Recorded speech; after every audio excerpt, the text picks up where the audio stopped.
Welcome to Mortified, the Friendship Quest, a show where two internet friends recommend media to each other in the hopes that the other will like it. This week, me and Leyla decided to watch the Naruto Live Spectacular. And as you probably could tell, I'm doing this off script, so all my words are fucked up. But we're just gonna roll with it. Leyla, how did we decide upon doing this thing? Yeah, welcome to the raw and unfiltered episode of Mortified the Friendship Quest where we do not have an outline. So here's what happened.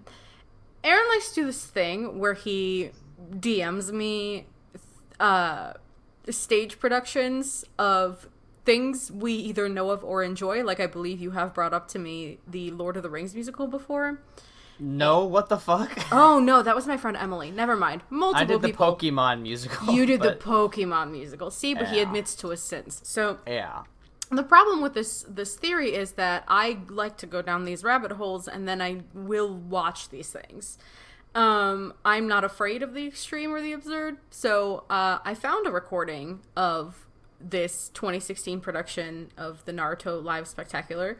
And I said, we're watching this. And he said, I can't believe you're making me do this. And I said, I can't believe you can't believe I'm making you do this. I mean, it's very on brand for you, but I just we've this whole podcast was born out of suffering, and it hurts me that we are continuing that trend. And I don't know why you wanted to do this. I was not looking forward to it, certainly, because I don't want to see my poor boy Naruto get hurt, but well, yeah, the true reason that this happened is that yours truly has been tested by God and also life, and has had a rough week at work and also terrible jaw pain and could not finish a 500-page book. That's the real reason this happened. That's fair.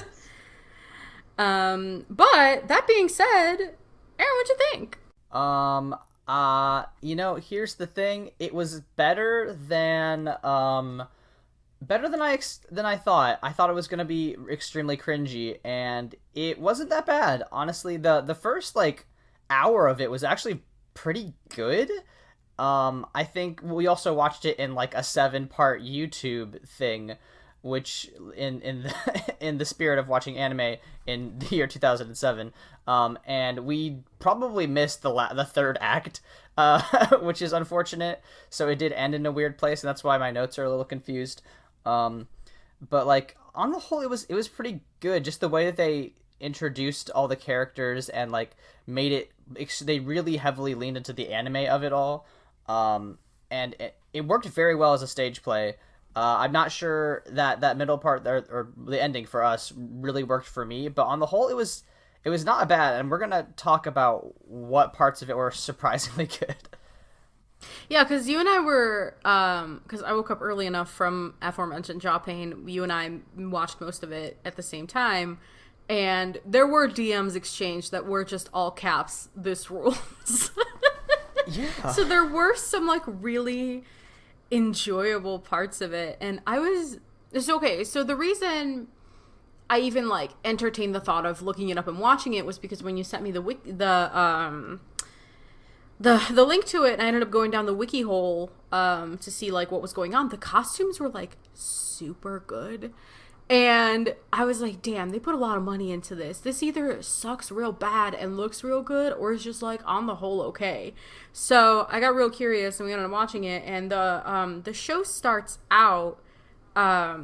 It kind of skips over the sort of Naruto's alone and flunks out of school. It goes right into he has the fucking scroll and Iruka saves his life. Mm-hmm. And I don't know, they did some sick shit with it. There was all the costumes and all the sets and all the props, and they moved really well. And the ninja fighting translated shockingly well, but I don't think either of us, not that they were actually fighting, it was just a lot of high kick jumping, but I was cool with it. But I think the part that kind of got us both into it for the first half that was oh no, this might actually rule, was, so there's this moment where it hit me like a train wreck that Naruto's whole claim to fame is his shadow clone jutsu, which is where he multiplies himself over a bunch of clones. And I was sitting there, I was like, oh shit, how are they gonna do that? And all of a sudden on the stage, the lights go down and music starts playing. And then a bunch of people, it's like those skeleton Halloween costumes that kids have where they put on a black morph suit and then glow stick like skeleton parts. It's like that, but it's an outline of Naruto and like the key portions of his costume, and they all come out and do like a dance routine. And I remember just sitting here and throwing my arms up in the air and going, yeah! I was in that shadow clone jutsu. I was like, I am sold on these practical effects. I'm so jazzed to see what's gonna happen next. Yeah, and as the musical continues, like they do less of the practical effects, but they still have a very impressive use of like projection and lighting. Like there's a lot of like where they're doing the magic and like they have to use projections because you can't like actually have a water prison on the stage.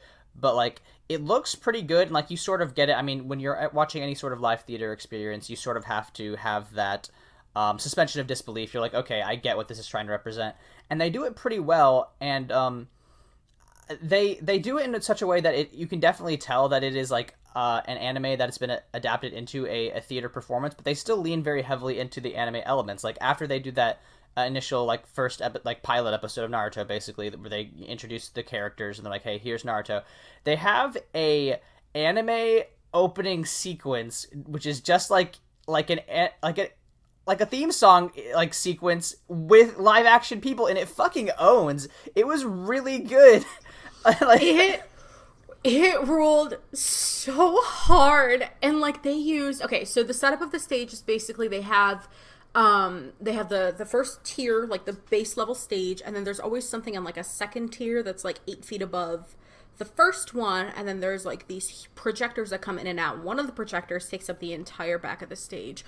So they had these actors coming out of these like holes within the screens, and they would have them strike like a cool anime pose, and then there was some anime opening bullshit being projected onto parts of the screen behind them, and then the giant screen had like this unifying sort of animation thing happening.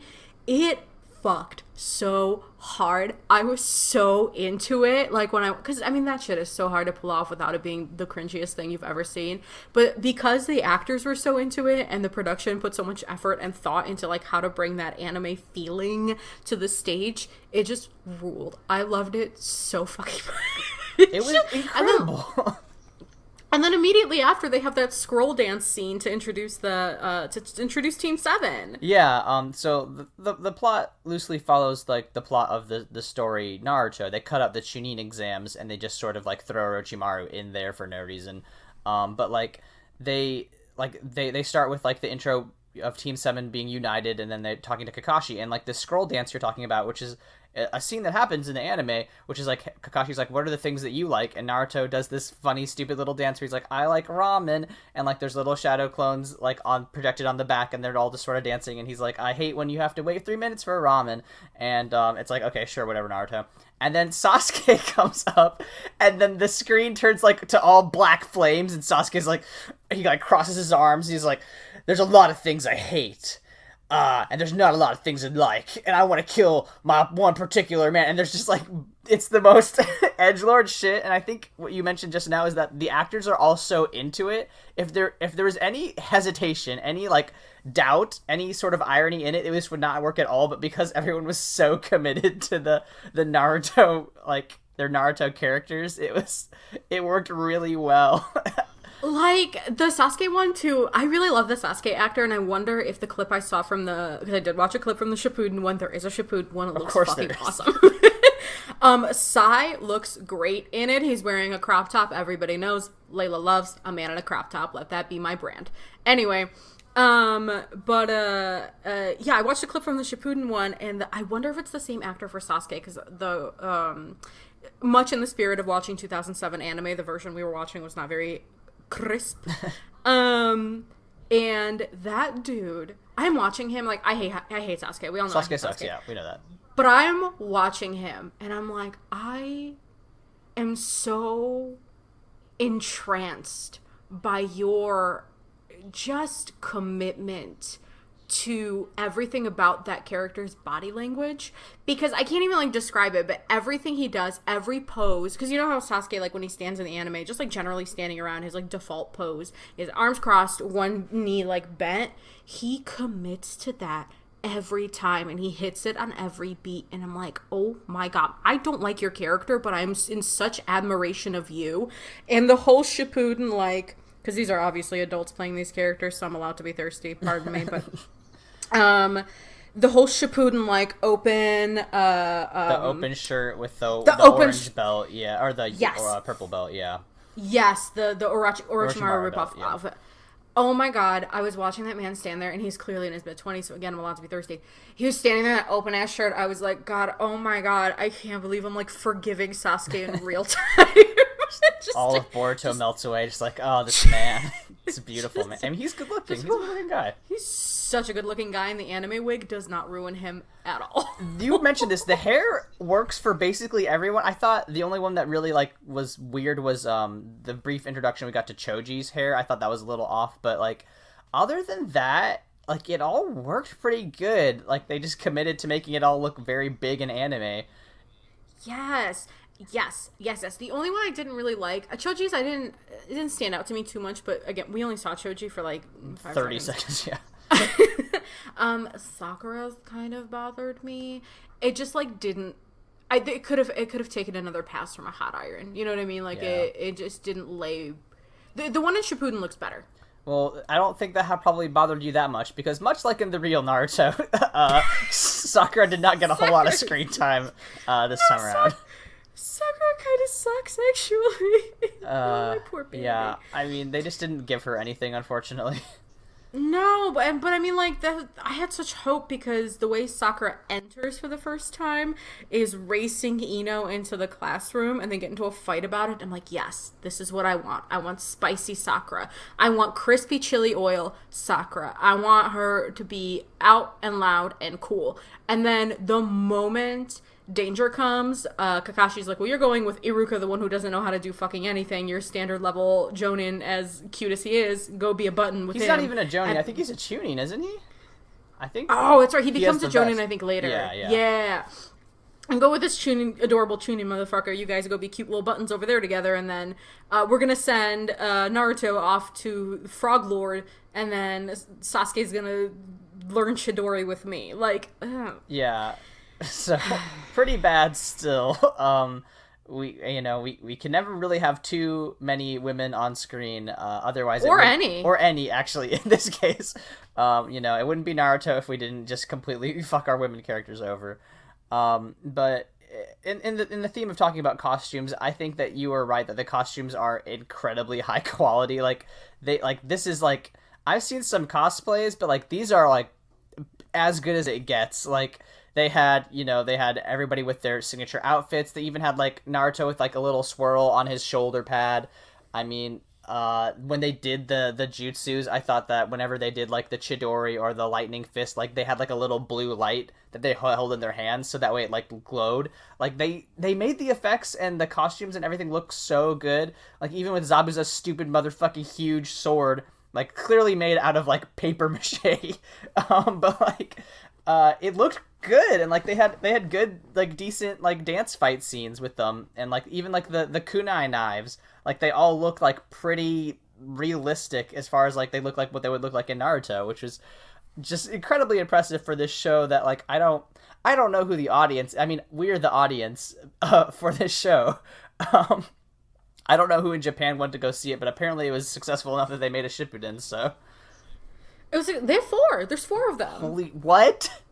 Yeah, there's 4. They ran from, or 3 or 4. They ran from like 15 to 17 or some shit like that. Oh, but yeah, and I think the thing that made the costumes work was also the practical effects that they used. So, like you mentioned, the Chidori, Sasuke does have this like blue light he holds in his palm or is like tucked into his sleeve or something. But then they have to match the choreo so exactly to the projection on the screen behind him, because the Chidori ball and the lightning that comes off of it gets projected onto the screen behind him.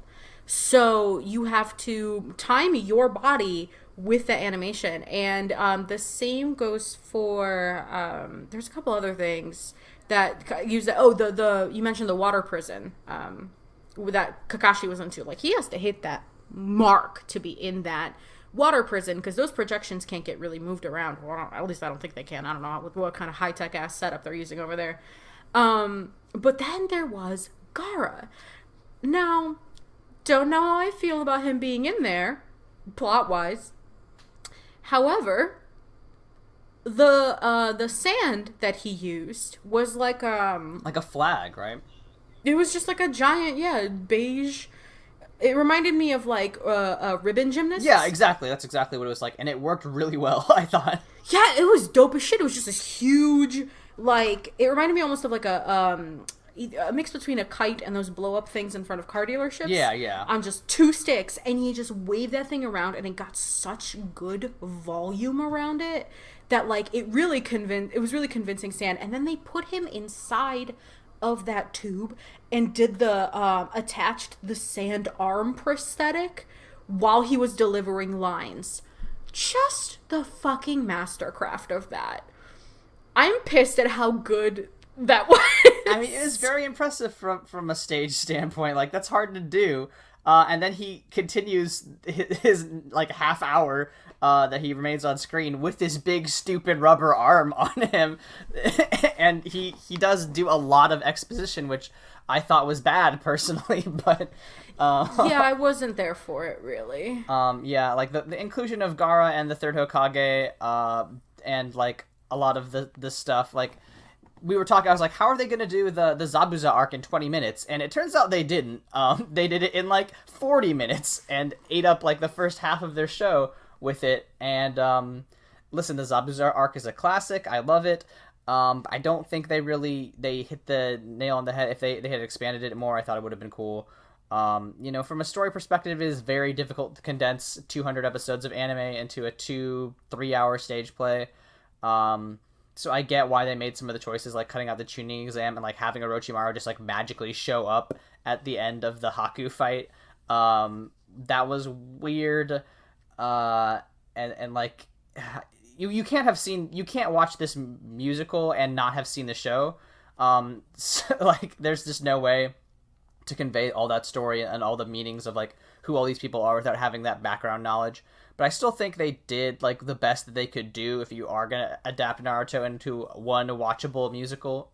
Yeah, and before we stray too far away from the Gaara exposition, which, yeah, we didn't need it. I don't know why Gaara was there. Honestly, they could have just done the Zabuza arc as the whole 2-hour show. I think that would have been better. Yeah.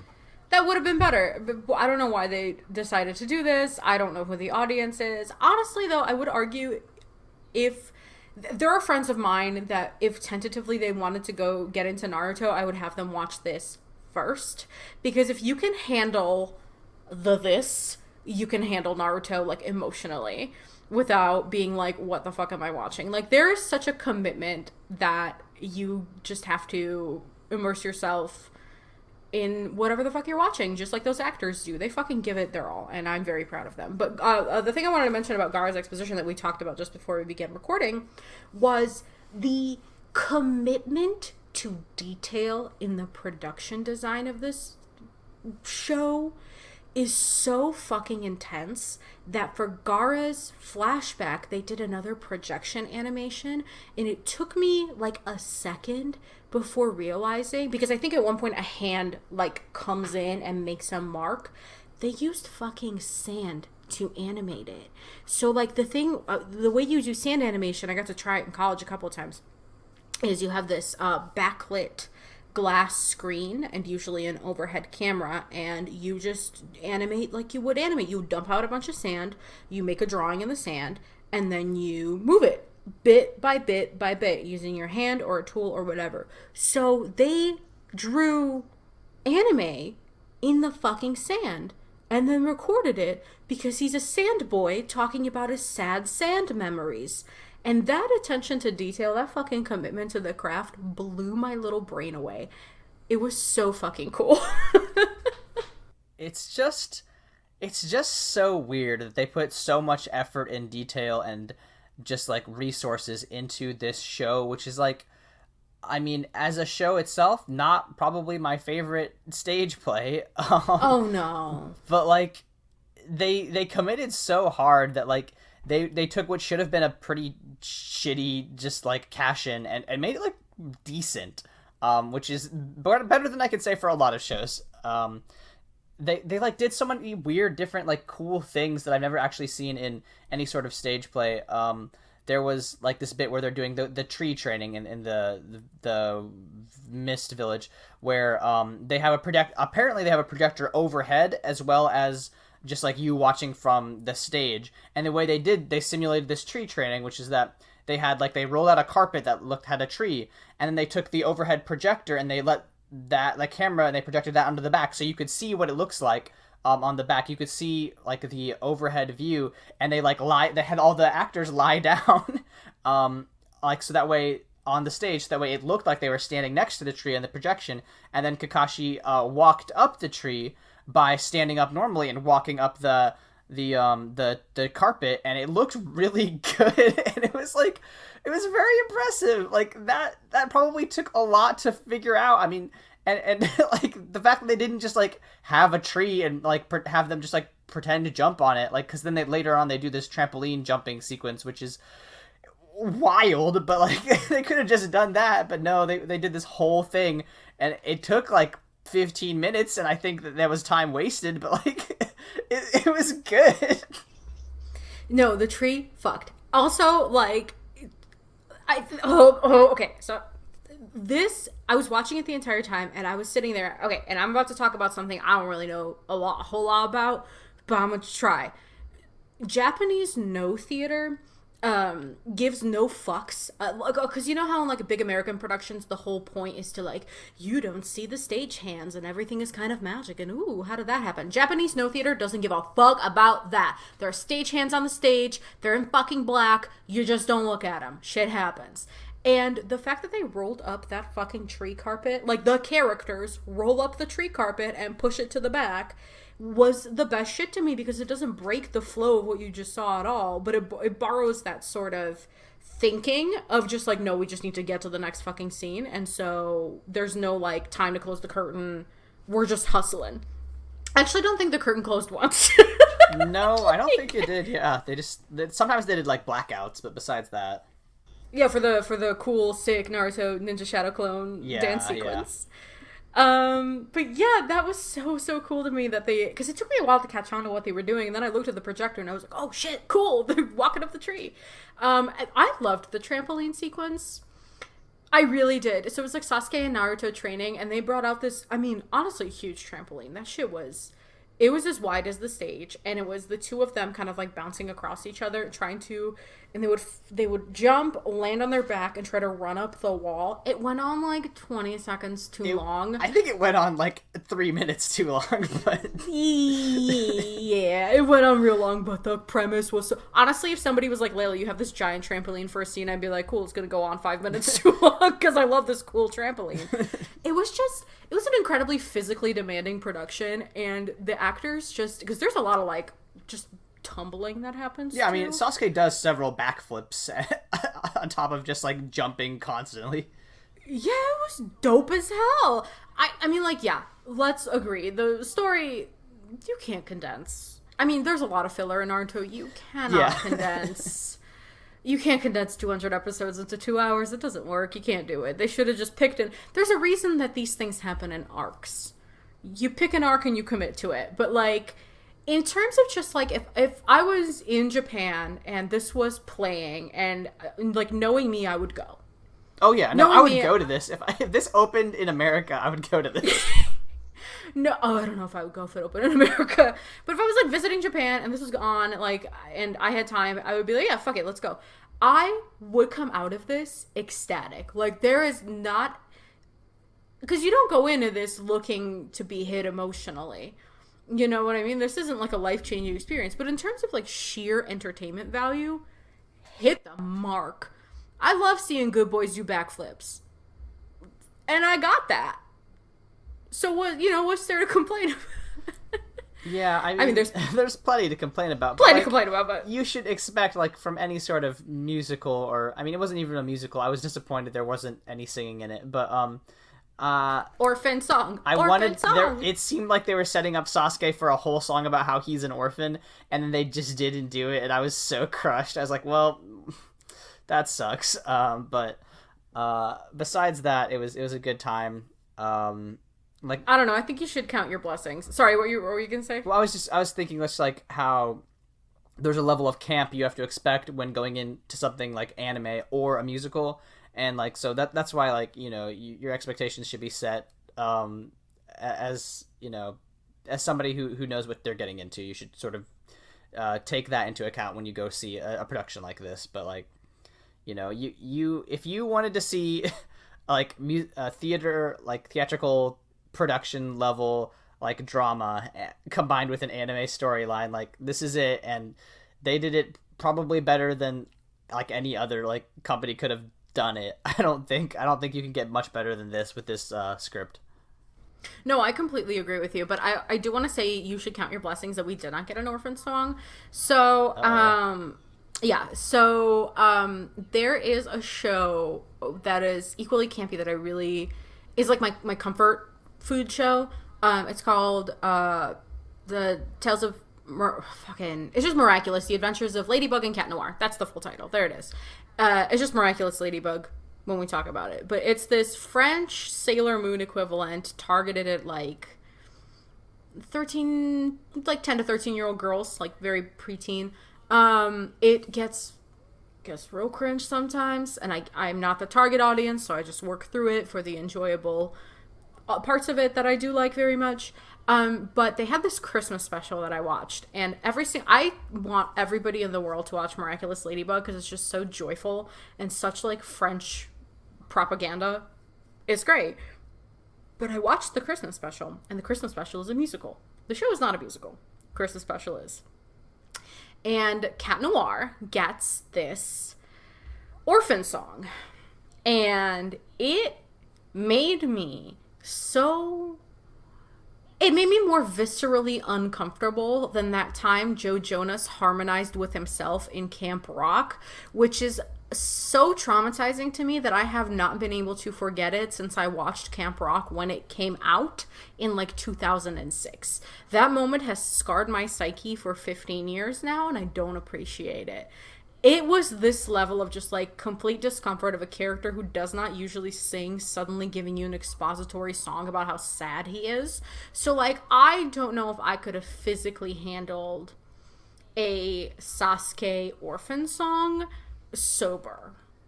Does that make sense? That's fair. Yeah, I don't actually want to know how Sasuke is feeling. Yeah, it would be very unless weird. It's overwhelming love for his daughter. I really don't either. Yeah, I don't think we're ever gonna get that. But yeah, I guess that's fair. You don't necessarily. I just thought it would be funny to see Sasuke sing about how sad he is. Oh no, absolutely, it would delight me. But from like a real production perspective, if that was the only song in the show, I think it would crush me. Yeah, it would be bad. Let me think. There was another thing that I thought was really cool, which was the sequence where like Sasuke, because they do a pretty good job of simulating the Sasuke Naruto rivalry / friendship. Based on like the fact that they don't have like a lot of extra stuff to throw in like the anime does. I think they did a pretty good job. Like I was pretty convinced about how Sasuke and Naruto felt about each other by the end. And like there's this part where Sasuke like is killed by Haku supposedly, and Naruto turns into the nine-tailed fox and he gets all his Kyuubi energy. And like the way they did that was like sort of like a Chinese dragon sort of thing where they had like the stage went black and except for a spotlight on Haku, and then they had like this like big orange like, because like the stage is all black except for this big orange like fox head basically, and they had like 9 little glow in the dark orange tails sort of flinging out behind it, and it was really cool. Like I don't, I did from a narrative perspective, it doesn't make sense, but like it's just a fight scene, but like just from a dramatic like production standpoint, it was just a really cool thing to do, just to like just throw a Kyuubi dragon in there and just like have it like shake around. I thought it was really just really inventive and interesting the way they're just like, let's just throw everything at the wall, and if it all sticks, we're keeping it all in. Yeah, and I mean the cool thing about that, right, is I'm pretty sure so those people would have had to have been so this is my absolute best guess as to how they maximize this production. I'm pretty sure that the kids we met in the beginning, so we meet all of the kids in the class in the beginning. I'm pretty sure those same actors are both the Naruto clones and QB. Because what QB was it would have to have been 5 people. 4 of them with just a tail on each arm, and then 1 with a head and a tail. I'm pretty sure those were all the same actors because that's the only way it makes sense to hire that many people. Yeah, exactly. But yeah, no, it was really cool. I was into it, and like you said, this show was just a lot of. I wrote a whole blog on maximalist storytelling, and this was very much in the spirit of any really big American Broadway production, not big as in popular, big as in expensive, so your Wickeds, and not I'm not talking about Hamilton, which is the most minimalist shit I've ever seen, but this was just a maximalist in a direction that I don't think I've ever seen before, because Wicked goes into here's these 3 things we're really gonna put money into. This Naruto show's okay, we brainstormed and we said yes a lot. And we're just gonna do it.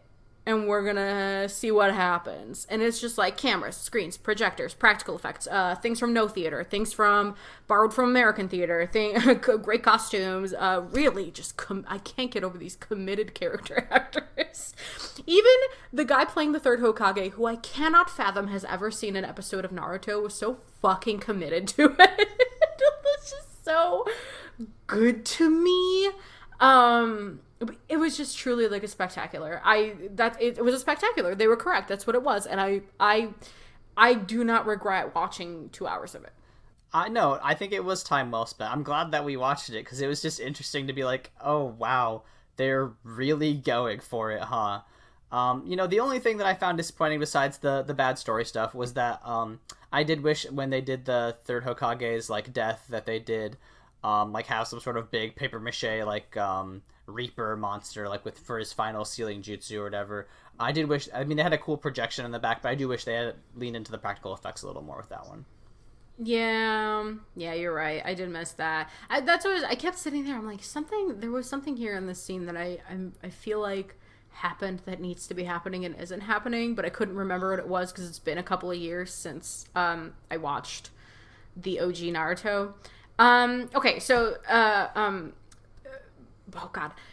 So you said something in the very beginning that I wanted to come back to, which is that this might have been over DMs. You might not have even said it in the beginning of this recording, but you said that this works shockingly well on stage.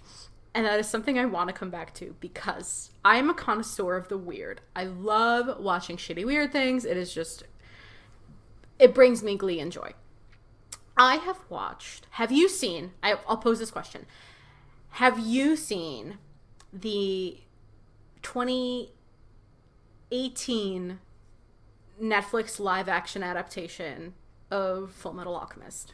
Oh no, I haven't because I'm a human with a limited time on this earth, and I don't really like to use that time to do things that hurt me. Mm-hmm. Okay, that's fair. I'm not gonna make you watch it. Take a deep breath. Exhale. There is a limit to what I will put you through. I will not put you through that movie. I love anime live action adaptations. I have seen both Death Notes. I have seen 3 Death Notes. There's 3 Death Note live action adaptations, 2 Japanese, 1 American. I've seen all 3. Avatar, I assume. I've seen Avatar. I've seen Full Metal Alchemist. Bleach is on my list. I'm gonna get to it. I was actually thinking about doing it this weekend. I'm jazzed. I love them. They're terrible.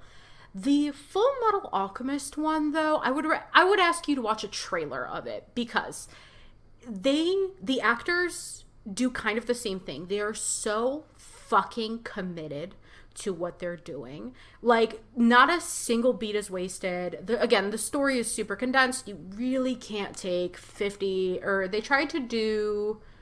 Honestly, they only condensed about 15 or 20 episodes into this movie, but, like, they made it so that... You've seen Fullmetal Alchemist, yes? Yeah. So they kind of made it so that Nina's dad was the big bad, and you only really got to 2 of the 7 deadly sins, which, when you have a 7 deadly sins setup, you kind of expect to see all 7. Yeah, like, that's sort of the whole deal. Yeah, it feels weird to only meet, like, 2 or 3 of them. But it ended on Nina's dad, and the costumes were... If this Naruto production that we watched was a 10, because it was, let's fucking put it out there... 6.5, 7. The wigs were a bit too much for me. I do remember watching that trailer, and I thought the hair looked super weird. Yeah, it was odd, and also Winry was a brunette. Anyway, it was weird. But the actors, this was my thinking the entire time I watched it. The actors were so incredibly committed, but they excuse me, but they were committed in that in the same way that these stage actors were committed. So they were committed to the anime melodrama of it all. And it is one thing to watch these, like, magic ninjas do their big good jutsu on the stage where you are far away from them and they need to be larger than life. As I used to be part of the theater, I knew a little bit about some theater acting. I don't fucking listen to me. But you need to be a little bit larger than life for people to see you. That's why also if you ever see somebody come out from a stage play, their makeup looks fucking crazy because it needs to read on stage. So it's very, like, severe. When you are in a close-up with a camera, you don't need to do that. So the thing that sticks out in my head from watching that Fullmetal Alchemist movie, which honestly... The VFX in it were so fucking good, they blew me away. It was, like, not necessary for the VFX department to flex as hard as they did in that movie, but they did. But I do remember there was this one part, and this is an audio medium, so nobody but Aaron can see me do this, and I'm very sorry. There was one part where Edward was, like, facing away, and then he turned around real fast, and he just yelled, Nani, which is what in Japanese. If you've watched anime, you fucking... That's one of the words you don't have to read the subtitles for. Yeah, that and the one for food, which escapes me right now. Itadakimasu. Yes, thank you. There we go. We're fucking idiots. Which, that got translated in Haikyuu real good. Anyway, so here's physically what this actor did. Nani? For people listening, Leyla turned 180 degrees around and then turned 100 degrees back and did sort of like a whale breaching the surface of the ocean and yelled "Nani" at me, and it upset me very deeply. He did that in the tightest close-up I've ever seen. It was so much for me emotionally, and, like, when you said that, I immediately just, like, That's So Raven flashed back to that movie. And I was like, this could only work on stage. Actually, I'm gonna Google, is there a Naruto live-action movie? I know there's a lot of animated movies. There's gotta be a live-action movie, right? Just because Naruto's, like, a big franchise. Yeah, there is. Huh? Nah, fuck. No, it's okay. I'm not gonna make you watch it. I'm gonna watch it. Oh, but now you're free from my curse for a little bit, at least, until you finish Steel Crow Saga. Yeah, I don't know. Oh. Honestly, I'm probably gonna make you watch something very chill, so don't even worry about it. Okay, that's good. Does this Naruto live action movie look any good? Listen, coming in 2019, but I didn't hear anything about it. Are you fucking sure? The costumes seem like they look good. I mean, I don't remember anything from 2019, to be fair, so... Honestly, at this point, I think 2019 was just a lie to lull us into a false sense of security. It's always been 2020. Okay, the promo photos don't fucking look bad. I can't find any information on it. And we're back. So... We took a quick break to dig for some news about the Naruto live action movie, and it looks like Lionsgate has, like, put that shit on hold indefinitely. Yeah. because I thought I had found promo photos and they looked incredible, but they're actually the promo photos from literally what we just watched, which was this live action Naruto Spectacular, which I've never. Things get named Spectacular and they're never that correct, but like, no, It was truly a spectacle, if nothing else. This was that. Yeah, no, for fucking sure. I would actually, there's a picture here of, I cannot tell what character this is. I don't think I ever got, I don't know this person, but they remind me of Riku, and my bad, terrible brain immediately went, man, I wish Kingdom Hearts had one of these. Oh. So, do we want to Google whether or not Kingdom Hearts Live thing? Because Kingdom Hearts. The thing is that Disney has a grip on that, so I don't know if they would let that happen. Oh, I hate that autofilled for me. No, you're correct. Disney is trying to kill Kingdom Hearts, and Wait, like is that true? Okay, so here's my hunch, right? First of all, they clearly had some claws in Kingdom Hearts 3, because there's no way that if Squeenix was allowed to like run free, that we would have gotten the Tangled and Frozen worlds that we actually did. Because if you play Kingdom Hearts 3, it's one of those boring ass shit just do the worlds story, that like you just including go through the movie. Watching a full rendition of Let It Go, which was miserable except for the parts where Sora, Donald, and Goofy just pop in. It's just like, oh hey, what's going on here? It was so fucking miserable. I hate that shit. Oh my god.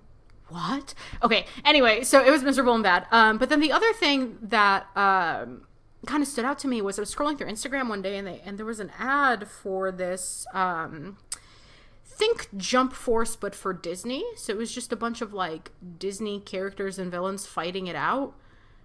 And I'm like, that's Kingdom Hearts without the fun. You already have this. So apparently there's a rumor that there might be a live action TV show being developed for Disney Plus. For Kingdom Hearts? Oh yeah, I saw something about that. Yeah, I tweeted about that and how much I don't want that to happen. Yeah, I hope they don't do that, but maybe, I don't know, if that's what it takes to keep Kingdom Hearts alive, then so be it, but yeah, apparently there's rumors of a, oh my god, there's rumors and a cast for, sorry, there's a cast? Yeah, for the movie, the live action movie, and Chloe Grace Moretz is supposed to be Kairi. I don't know. No. Kristen Stewart as Aerith. That would be fucking awesome. Hold on. Paul Rudd as Sid. Hold on. I'm sending you this link. Okay, there's no way this is real, because this is all real, but it's so fucking good. All stunt, like, fantasy casting. But please scroll the fuck down. Bradley Cooper as Ansem. I would watch the shit out of this movie. Andy Samberg as Leon. Samberg would be a great Leon. That'd be fucking awesome. Oh my god, I want to watch this movie so bad. Oh my god, that would be tight as hell. Can the Haley Joel Osment play Sora again? In the way Haley Joel Osment looks now, he doesn't have to look. No, he just a normal dude. I don't know who Logan Lerman or Lucas Till are. I don't either. Let's look them up, though. This is fascinating. This is great audio. Yeah, no, this is gonna be heavily edited. Or not. You know what? This is kind of a loose episode. Maybe I'll leave in all the parts where I was just eating chips on camera. Oh my god, this person's a baby. Do you have an IMDb, baby? B.com. Logan Lerman. Oh, he was in Perks of Being a Wallflower, but I've never seen that movie. Oh, yeah, I've seen that film. Yeah. He's been in a bunch of stuff I've never seen. I mean, he's gonna be in Percy Jackson, apparently. He was Percy Jackson. Oh, huh. In the movie. Why does the name Lucas Till ring a bell? I mean, I'm thinking of Lucas Grabeel, but that's a completely different person. I wish he was playing Riku. Lucas Till was in masterpieces such as Monster Trucks and X-Men Apocalypse. Oh, yes. X-Men Apocalypse, my favorite film. Here's my fucking thing. Bring back Haley Joel Osment and bring back Oh, he was Jesse. Hannah Montana's brother in Hannah Montana. Oh, Jesus Christ. Bring back Jesse McCartney. Yeah, I mean, no, Jesse McCartney owned and continues to own as Roxas, so I don't know why we wouldn't have him. I fucking demand it, honestly. Like, bring back Jesse McCartney. There's actually this whole subsection of, like, okay, here's what I want. I don't know who any of these fucking Japanese actors were. They're all hot, though. They're like, all very let's attractive, yeah. You know, winding it back to Naruto, that, again, I hate Sasuke. We know I hate Sasuke. I was still pretty thirsty for Sasuke standing there with his chest open, so that's an achievement. That should be celebrated. If you can take something I loathe with my whole body and make it a little horny for me, like, thank you, Jesus and also God. But the other thing is, so, like, the point I originally wanted to get to is that Japan has this really interesting cross-section between anime and theater, because the writer of the man who wrote Promare, so, like, the script for Promare, is a very famous theater playwright in Japan. Really? Yes. Huh. And it was directed by the guy who did Gurren Lagann. So I would love to see some big fucking names go all in on some ridiculous shit stateside. It would really bring me some glee, and it hasn't happened in a very long time. Yeah, I mean, I don't know that anything like this is ever going to get launched stateside, just because of the way that we are as consumers and the way that we are owned by mega corporations. I don't think that would ever fly, but... No, but I think Andy Samberg would fucking kill it as Leon. I mean, I don't even... Like, Leon is not a super important character in Kingdom Hearts, so I don't know why they would spend so much money on him doing it, but that would be tight. Bradley fucking Cooper, too. Oh, man. Yeah, like... I want us to happen so bad. Bradley Cooper would be an incredible Ansem. Because Ansem's hot. Just Ansem be real. Is attractive. Yeah. Oh my god. We can't talk about Kingdom Hearts, or we'll never stop talking about lore. No, we'll never fucking stop. So, Layla, if you were to adapt something that has not already been adapted into a live action, either musical spectacular or just movie, or anything, any sort of existing animation thing, you can't do Promare, what would you try to adapt to a live action one? Promare can't be adapted, so don't even worry about it. It would be difficult. There's a lot of robots. It's perfect the way it is. I don't even want to fucking think about it. That's true. Oh, what a question you've posed to me. God, that's so... You know what would fuck? Stage adaptation of The Adventure Zone. That would be pretty tight, and it's probably extremely doable, if they made the arcs short enough. Mm-hmm. I mean, just because of the way that The Adventure Zone started, which is just like written, like spoken dialogue, and that McElroy's background in theater, I think that is extremely doable. That would be a good one. I think that would be, yeah. I don't know if that's my final vote, but you see, when you ask me these questions, I blank, so I don't know. I've seen many a thing in my life, but, yeah. Oh, you know what? I keep bringing them up, but a Haikyuu, just like fun stage time, I would watch shit out of it. Like a Wiggles style traveling show where they just play really good volleyball for a while. I'd do it. Sort of like the Harlem Globetrotters, except with anime. Yeah. That'd be tight, actually. I would watch it. Haikyuu's incredible. Watch out, it might be coming your way. It's so good. If I was gonna adapt something to live action, I think it would just be Yu-Gi-Oh! Okay, but actually, that's a really good one. Well, I was thinking, like, the connective tissue in my anime is Pokemon, Yu-Gi-Oh!, Naruto, and we already have two, so, like, why not just throw Yu-Gi-Oh! In there? You would get incredibly good hairstyles, you would get a lot of melodrama, and then if you wanted to get, like, a bunch of papier-mâché monsters, or, like, just big, stupid costumes and have the monsters do dumb dance sequence battles, I would be into that. So. Or just, like, sick projections, too. Oh, yeah, the projections. That would be perfect, yeah. Let's put a Yu-Gi-Oh! On in, like, 2028, if we make it that far, with, like, fucking holograms. Okay, yeah. That's a deal. I would fuck with that. That's awesome. Pokemon, I would only want it if adults were in the big Pokemon costumes saying their own names over and over again. Okay, no, that's a fetish. You can't do that. Ew. That's a crime. I don't... You know what? Just like a buff grown man just saying Pikachu. Bulbasaur! Bulbasaur!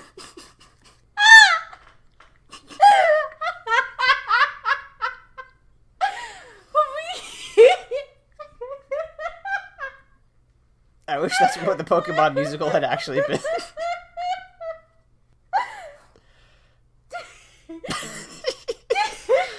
Layla's just laughing now. She's gone. She's like not on my screen. It's just me now, audience. Sorry. I'm literally crying. Oh my god. See, that's exactly why I would want that. I would never stop laughing. Oh my god. Jesus Christ. Yeah, wow, we really have to change our career paths into making live action anime musicals now. That's our whole deal. Oh my god, I'm moving to Japan and just begging them every single day to let me fucking be a stagehand. Holy shit. Oh my god. Honestly though, like, I would drop everything to work on a Naruto Spectacular. It just looks like so much fun. Yeah, I mean, everybody there was having a blast. I mean, even, like, the guy who played the bridge builder, Tazuna, like, he has, like, one scene, but, like, when he's talking about how, like, he's gonna get murdered by the village, of the Hidden in the Mist ninja, like, he just, like, goes for it. He has, like, a full-on tantrum, and it's awesome. Like, every single person, yeah. At the end, it's cute, his adorable little yatta. I win. Yeah. Incredible. See, that was the thing, too, is, so I watched, like I said, all 3 of the, live-action Death Notes, and in the American one, I have several complaints, but my one big complaint is that they made them all American, Natch, because we don't understand that countries outside of America exist. Yeah. And they changed Light's name from Light Yagami to Light Turner, and then they took away his mom and his sister, so it's just like him and his sulky dad, and I was pissed because that is such a missed opportunity to give him his sister named Paige Turner. Not all right. But the reason I wanted to bring that Death Note up is that nobody looked like they were having fun. Everybody looked fucking miserable except for the guy playing L. The guy playing L had a fucking blast. He was jumping over cars. He was doing the L sit hunch. He was eating his cake. He was just big-eyed and crazy the whole time. And I was like, this dude is living his weeb dreams. Yeah. This is a motherfucker who knows his Death Note. And I think that's the fun of it. Like, if these actors weren't committed and they weren't having fun, I don't think we would have had fun. Yeah, exactly. If it was just people who were, like, bored and just, like, trying to cash a paycheck, it wouldn't have had the same experience. So I am glad, I'm eternally grateful for the people who decided not only to sign on to a live-action Naruto adaptation, but who committed to it with their whole heart and soul. You guys are national heroes. International heroes. Yeah, international heroes, I suppose. Fucking goats. I can't believe that without an outline, we got an hour of content out of this shit. Yeah, I'm impressed. We're just so excited about theater and Naruto. Yeah, and you know what? It was just a really nice break, and I'm excited to get back to our usual bullshit next week. But for now, this is where we fucking are. Do we want to do our wrap up? Yeah, sure. Where can people find you on the internet, Layla? It is at LEYLSES. I forgot how to spell my own handle for a second there. At Lails's Tumblr, Instagram, and Twitter. You can go check out my comic, astralheartcomic.com. It is about troubled bisexuals dealing with family trauma. You can find me on Twitter at AaronSXL, where I talk about bad Indiana politics, coronavirus, and the reasons why I don't think Kingdom Hearts should be adapted into a live-action movie. You can find me on YouTube at Aaron S. I am going to get that video up about Darren Aronofsky's Noah, hopefully tomorrow, because that is a pretty good conversation. But do you... Oh, we don't have a quote to close us out. Yes, we do. Just believe it! Tate bio, motherfuckers.